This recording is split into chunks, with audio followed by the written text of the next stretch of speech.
बच्चों, आज का जो ये टॉपिक है,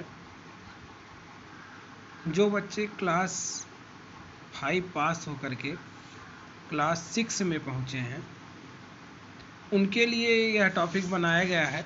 खास करके प्रकृति की मार है, तो उसको ध्यान में रखते हुए हमको अपनी पढ़ाई को अनवरत जारी रखना है।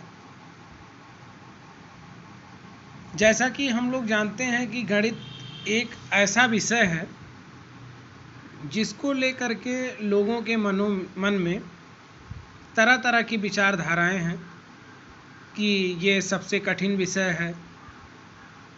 इससे बच्चों को भी थोड़ा भय बना रहता है। तो मैं आपको इस बात का आश्वस्त कराता हूँ कि वास्तव में गणित एक सबसे आसान विषय है। इसमें आपको ना तो कुछ लर्न करना है, ना तो कहीं अलग से कुछ याद करके लिखना है। जो रहता है वो सब आपके सामने रहता है। उसको ध्यान में रखते हुए जैसे जैसे आपका क्लास बढ़ता है, आप पहले क्लास फर्स्ट में नंबर्स पढ़ते हैं, एडिशन, सब्सट्रैक्शन, मल्टीप्लाई, डिवाइड। एक पद्धति के अनुसार पढ़ाई होती है। सबसे पहले आपको अंकों का ज्ञान करवाया जाता है, फिर अंकों पर संक्रियाएं करवाई जाती हैं। तो अब जब आप क्लास 5 पास होते हैं तो उसके बाद से मैथ का थोड़ा सा लेवल और चेंज होता है। आपको पढ़ने के लिए बीजगणित, जिसको इंग्लिश में अलजेब्रा कहते हैं, उसकी भी पढ़ाई शुरू होती है। पहले तो इसको बहुत ही कठिन पार्ट माना जाता था, लेकिन अब जैसा कि आप जान रहे हैं, हाईटेक ज़माना है, बच्चे भी थोड़ा सा पहले से ही ज़्यादा दिमाग अब लगाते हैं पढ़ाई लिखाई में अपना। तो उसी के लिए जैसे आपको सबसे पहले नंबर्स पढ़ना रहता है, उसी प्रकार आपको अलजेब्रा में कुछ चीज़ें बेसिक्स हैं, उसको आपको बताया जाएगा। परिस्थितियां ऐसी हैं कि दुकानें नहीं खुल रही हैं, मार्कर है, चाक है, इन सब की व्यवस्थाएं नहीं हो पा रही हैं। तो आपको मैं कुछ जो इम्पोर्टेंट चीज़ें हैं उसका, जहाँ से मैं इकट्ठा कर पाया, आपको थोड़ा मोड़ा नोट्स देने का प्रयास कर रहा हूँ। उसको लेकर के आप कॉपी में कंप्लीट करेंगे, और कोई भी समस्या आपको होती है, बेहिचक आप 24 आवर्स आप अपने प्रश्नों का समाधान ले सकते हैं। तो बच्चों, अलजेब्रा की शुरुआत कैसे हुई, उसमें क्या चीज़ें बेसिक्स हैं, उसको मैं बताने का आपको प्रयास करूँगा। उसमें आपको कहीं कोई समस्या होगी तो आप उसका निदान लीजिएगा। प्यारे बच्चों तथा अभिभावकों, मेरा आपसे एक छोटा सा निवेदन है कि बच्चा पढ़ नहीं रहा है, या बच्चों से भी ये रिक्वेस्ट है कि अगर आपका पढ़ने में मन नहीं लग रहा है या ऐसी कोई भी समस्या है, तो आप बस केवल इतना कीजिए, 24 घंटे में मिनिमम 1 घंटा गणित में जो भी चीज़ें बताई जाएं, गणित को आप पढ़ने में अपना ध्यान लगाइए। गणित को पढ़ना शुरू कर दीजिए। लगातार वो प्रत्येक दिन उसकी पढ़ाई होनी चाहिए। जैसा कि मैं आपको बार बार बताता हूँ कि पढ़ाई एक ऐसी चीज़ है कि जैसे मुट्ठी में बंद रेत, अगर उसको ढीला करेंगे तो धीरे धीरे रेत गिरता ही चला जाएगा। उसी प्रकार आपकी शिक्षा व्यवस्था है, आपकी पढ़ाई लिखाई है।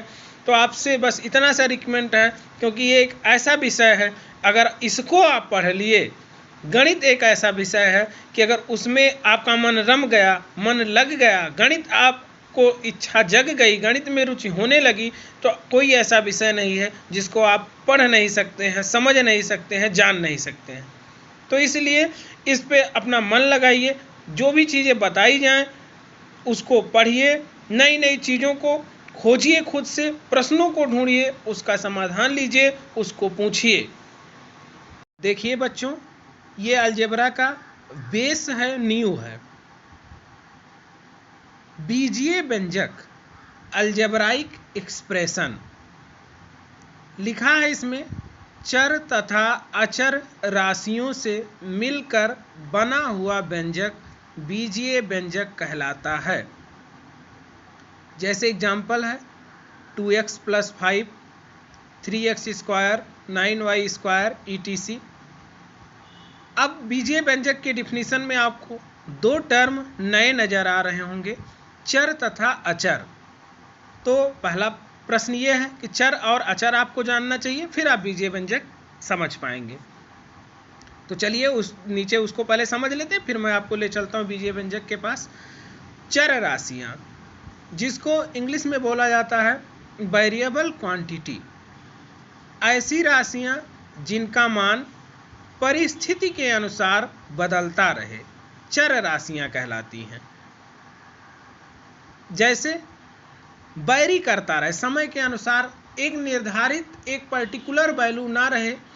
एग्जाम्पल में x है, y है, z है। जैसे क्लास 6 वाले बच्चे तो अभी पहली बार अलजेब्रा को पढ़ेंगे, लेकिन जो लोग 7th, 8th, 9th, 10th में हैं उन बच्चों को इसके बारे में जानकारी है कि आप इक्वेशन का अध्ययन करते हैं या बहुपद में पढ़ते हैं तो कहीं पे आपको x की वैल्यू 5 मिलती है, कहीं पे x की वैल्यू 3 मिलती है, कहीं पे x की वैल्यू 1/2 मिलती है।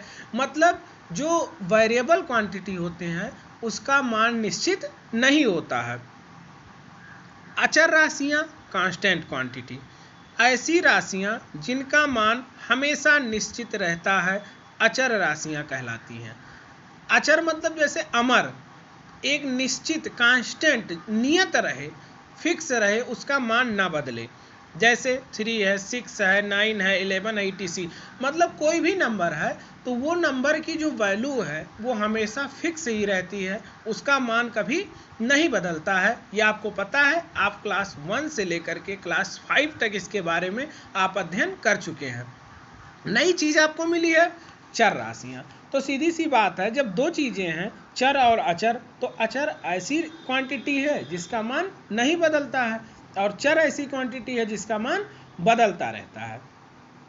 तो अब इन दोनों को मिला करके, जैसे आप अंकों का गणित अभी तक पढ़े हैं, नंबर्स पे संक्रियाएं, जोड़, घटाना, गुणा, भाग पढ़े हैं, तो आप अचर से तो अच्छी प्रकार परिचित हैं। नई चीज आपको मिली है चर। तो चर मतलब चर राशियां जिसका मान हमेशा बदलता रहेगा, जैसे उसकी परिस्थिति रहेगी। जैसे सीधी सी बात है, पहले के ज़माने में क्या होता था कि का, खा, गा ये हिंदी के अक्षरों से लेकर के अलजेब्रा बनाई जाती थी, लेकिन प्रेजेंट मॉडर्न एज में इंग्लिश के लेटर्स को वेरिएबल माना गया है। तो अब अंकों को और इंग्लिश के जो लेटर जिनको वेरिएबल कहते हैं उनको मिला करके जो फंक्शन बनेगा, जो व्यंजक बनेगा, उसे हम कहेंगे बीजीय व्यंजक। तो समझ में आ गया होगा। ओके, फिर अब इसके नीचे एक नोट लिखा हुआ है कि चर राशियों में गुणांक तथा घातांक हमेशा उपस्थित होते हैं। जैसा कि हमने आपको पहले बताया, क्लास 1 to 5 आप अचर राशियों के बारे में आप पढ़ चुके हैं।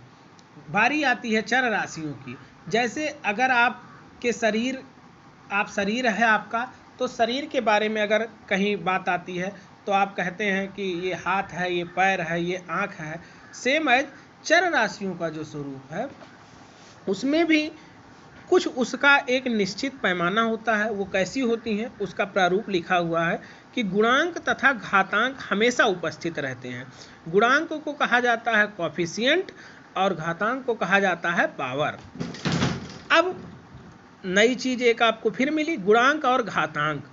तो सीधी सी बात है, आप संधि विच्छेद पढ़ चुके हैं। गुणांक मतलब गुणा का अंक और घातांक मतलब घात का अंक।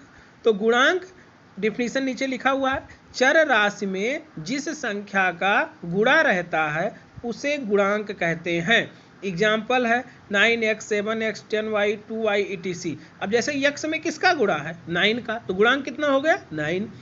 7x लिखा है तो x में किसका गुणा है? 7 का। ऐसे 2y लिखा हुआ है तो y में किसका गुणा है? 2 का। तो जिसका गुणा रहता है चर राशि में उसे गुणांक बोला जाता है।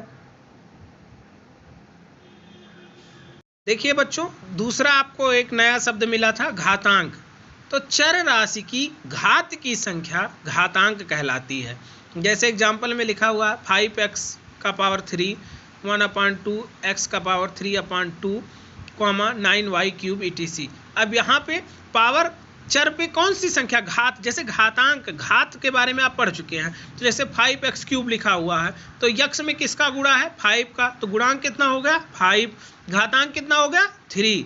ऐसे यक्ष पे दूसरे में यक्ष का गुणांक कितना है 1/2, घातांक कितना है 3/2। ऐसे घातांक कितना, ऐसे दूसरे में 9y क्यूब में गुणांक कितना है 9, घातांक कितना है 3। ठीक, समझ में आ गया होगा आपको।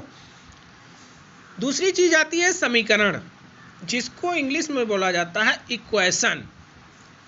तो ऐसा बीजीय व्यंजक जिसमें दो पक्ष हों, मतलब जैसे बीच में बराबर का चिन्ह आप सुन चुके होंगे, बराबर को इंग्लिश में बोला जाता है इक्वल। अब इक्वल के बाएं हाथ के तरफ आपका जो रहता है उसे LHS कहते हैं, लेफ्ट हैंड साइड, और दाएं हाथ के तरफ जो रहता है उसे हम कहते हैं राइट हैंड साइड। तो समीकरण की डिफिनीशन पढ़ते हैं। ऐसा बीजीय व्यंजक जिसमें दो पक्ष हों तथा चर के एक पक्ष में विशिष्ट मान के लिए दोनों पक्षों का मान बराबर आए, समीकरण कहलाता है। अब जैसे एक लिखा हुआ है x + 3 = 5, तो अब यहाँ पे अगर हम वैल्यू निकालते हैं, इक्वेशन आप पढ़ेंगे, इक्वेशन को सॉल्व करना कैसे क्या है, ये तो 0 चैप्टर है। तो जैसे देखिए हमने यहाँ कि जैसे बराबर है, LHS में या RHS में कोई भी वैल्यू अगर हम ऐड कर दें, समान या घटा दें या जोड़ दें, गुणा करें, उसके मान में कोई परिवर्तन नहीं होगा। तो x की वैल्यू 2 आ गई। अब यहाँ x के जगह पे हम केवल दुनिया में अनंत संख्याएं हैं, केवल एक वैल्यू 2 है जो इस समीकरण को संतुष्ट करेगी। समीकरण के चैप्टर में आप इसको डिटेल में समझेंगे। बीजीय सर्वसमीकाएं, सर्वसमीका का मतलब होता है कि जो प्रत्येक मान के लिए संतुष्ट करे। ऐसा बीजीय व्यंजक जिसमें दो पक्ष हों तथा चर के प्रत्येक मान के लिए दोनों पक्ष बराबर हो जाए, ऐसा व्यंजक बीजीय व्यंजक कहलाता है। जैसे आप फार्मूला, ये बीजगणित का पहला फार्मूला है, a + b का whole square equal a² + b² + 2ab। अब जैसे a की वैल्यू 1 रखा गया और b की वैल्यू 2 रखा गया, इसको लिख करके सॉल्व करते गए तो 9 और 9 इक्वल मिल गया।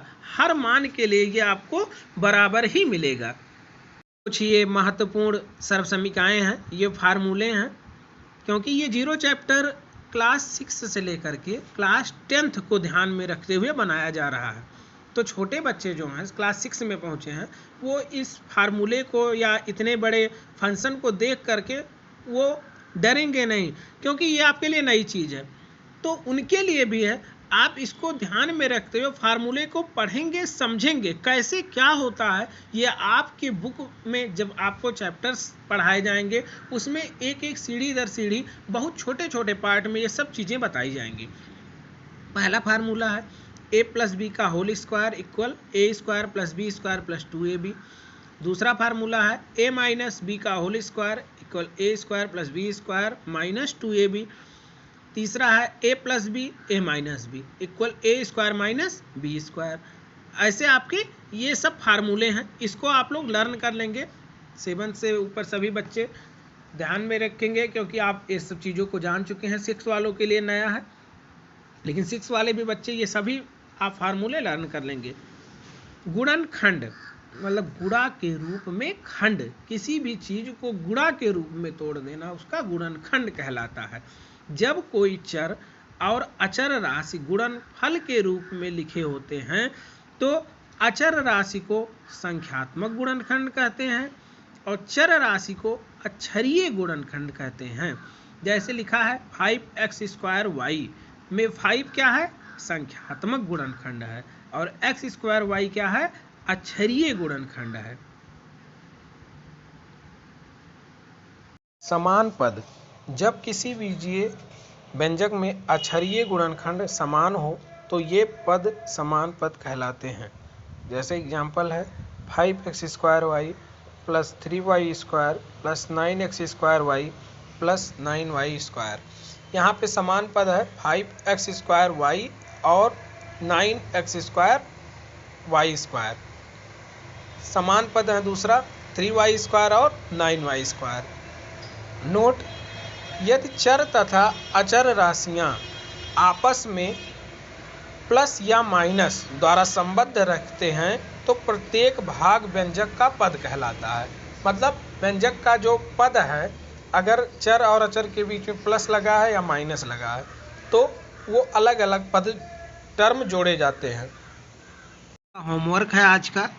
पहला क्वेश्चन है, आपको गुणांक तथा घातांक बताइए।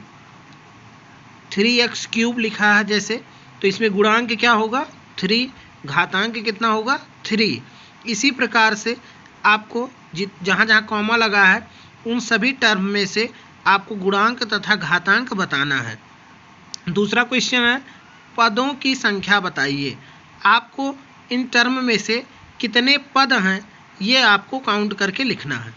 तीसरा है कॉपी कंप्लीट। जो भी चीज़ें आपको बताई जा रही हैं आप एक कॉपी ज़रूर बना लेंगे और उस कॉपी को कंप्लीट करके अपनी कॉपी की फ़ोटो खींच के ग्रुप पर डालेंगे।